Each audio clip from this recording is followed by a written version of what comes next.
Mas fala um pouco, cara. Você não falou quem é o Saltorello. Então, eu Começa trabalhei aí. no Burger King 3 anos. Por isso que não falou.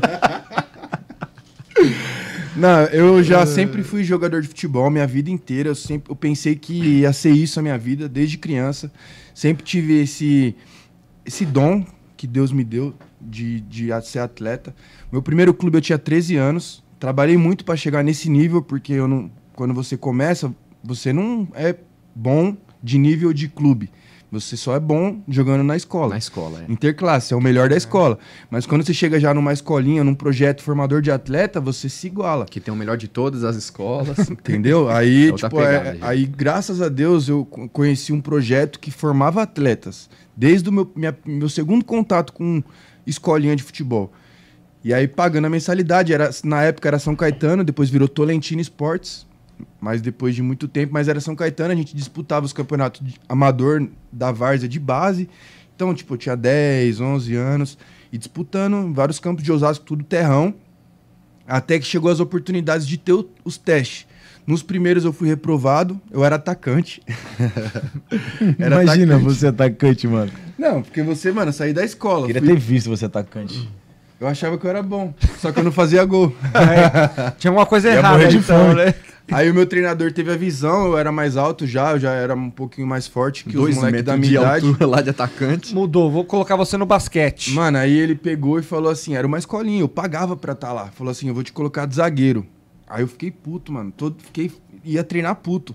Eu treinava com os treinadores que me colocava de zagueiro, mas no final do treino me colocava de atacante. Mas quando chegava o dono da escolinha, que era o formador real, ele me jogava na zaga. E eu chorava, chegava na minha casa, chorava. Mãe, quero sair daquela escolinha.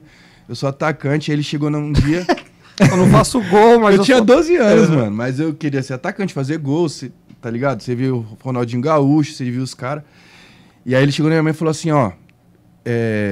Ele não tem qualidade pra jogar no ataque, de costa pro jogo, no caso. Tipo, você jogar de costa pro gol. Uhum. Ele é muito técnico, sabe jogar de frente pro gol. Então ele tem que ser zagueiro. E se ele virar zagueiro e treinar pra isso, em 5 meses eu mandei ele pra um clube. Caramba. E aí eu falei, nossa, uma oportunidade de ir pro clube, então vou treinar. Comecei a treinar e aí virei zagueiro na minha mente. Virei a chavinha e comecei, eu sou zagueiro.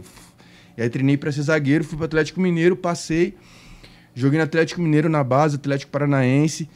Fui na Portuguesa, passei pelo Corinthians, Barueri, que a gente falou aqui com o Simon, a gente jogou até São Paulo, lá fomos eliminados pro Inter. Até que eu cheguei no Figueirense e eu achava que eu ia ser jogador de futebol. Tinha um empresário. E aí aconteceu uma treta entre meu pai e o empresário. A história de empresário, né? Só não joguei, só não virei por causa do meu empresário. E eu fui por causa do joelho. Não foi o tamanho, não, né? Não, por causa do Tá bom, joelho. beleza. Mano, porque o Roberto Carlos é pequenininho, então.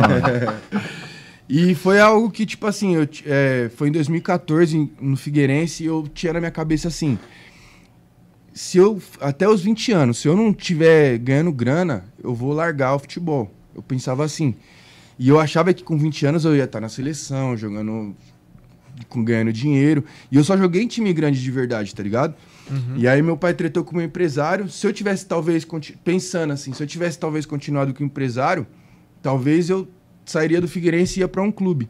Só que eu continuei com meu pai. Eu saí do meu empresário, rompi contrato, continuei com meu pai. Então eu comecei a ir pra fazer teste, ser empresário com o meu pai. E não tinha moral, tipo, era um favor que meu pai pedia pros caras, eu ia lá fazer o teste, aí comecei a receber vários não. E eu não tava acostumado a receber não. Uhum.